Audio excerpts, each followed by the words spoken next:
আজকের গল্প কবরের আর্তনাদ।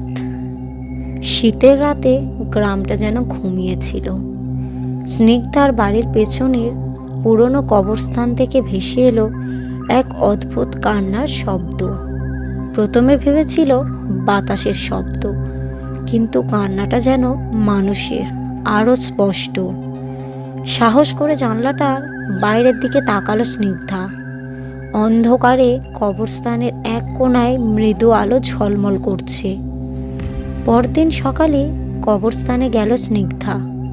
সেখানে একটা পুরনো কবরের পাশে নতুন ফুল পড়ে থাকতে দেখল, কিন্তু সেই কবর তো বহু বছর ধরে অযত্নে পড়েছিল।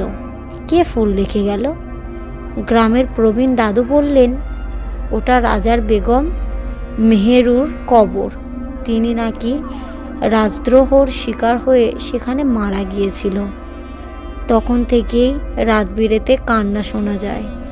কেউ তার কান্নার কারণ খুঁজে পায়নি। স্নিগ্ধার মনে অজানা এক কৌতূহল জন্ম নিল। রাতে আবার কান্নার শব্দ এলো। এবার সে সাহস করে কবরস্থানের দিকে এগোলো। ঠান্ডা হাওয়া যেন শরীর জমিয়ে দিচ্ছিল। হঠাৎ সেই কবরের উপর আলো ফুটে উঠল। স্নিগ্ধা দেখল এক নারীর মূর্তি দাঁড়িয়ে আছে। তার মুখ ভরা কান্না আর চোখে গভীর আরতি। নারী বলল, আমার নাম মেহেরুন।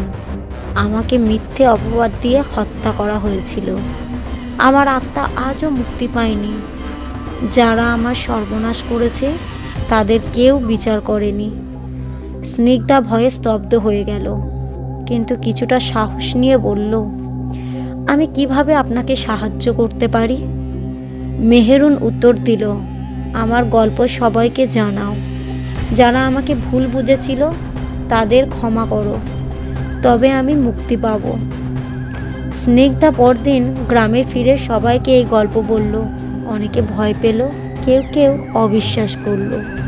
কিন্তু একদিন মেহেরুন পরিবারের হারিয়ে যাওয়া এক চিঠি পাওয়া গেল। সেখানে সত্যটা লেখা ছিল। চিঠির মাধ্যমে প্রমাণ হলো মেহেরুন ছিলেন ষড়যন্ত্রের শিকার। গ্রামবাসী তাকে আত্মার শান্তির জন্য প্রার্থনা করল। পরের রাত থেকে কান্নার শব্দ আর শোনা গেল না।